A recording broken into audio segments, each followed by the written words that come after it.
আজ আমাকে কথা বলতেই হবে ইনশাআল্লাহ, কারণ আগামীতে আবার আপনাদের সাথে দেখা হবে কিনা আমি জানি না। কথা বলতেই হবে। বসেন, কেউ দাঁড়িয়ে থাকবেন না। আমি দেখতে পাচ্ছি বাংলাদেশের ভাগ্য আকাশে উত্তর গগনে কালো মেঘ জমা হয়েছে। ঝড়ের পূর্বাভাস লক্ষ্য করছি।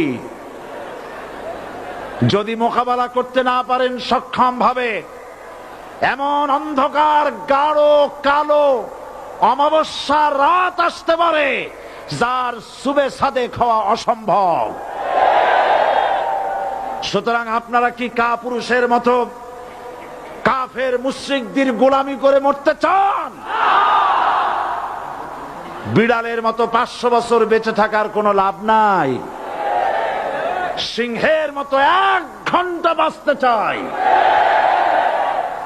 আমাদেরকে বলা হয় সাম্প্রদায়িক উস্কানিমূলক কথা নাকি আমি বলি। পত্রপত্রিকা দিছে না তারা? সাম্প্রদায়িক উস্কানি কথা। সাম্প্রদায়িক উস্কানিমূলক কথা বলি, সেই জন্যই বোধহয় শত শত মুসলিম আমাদের কাছে এসে মুসলমান হয়।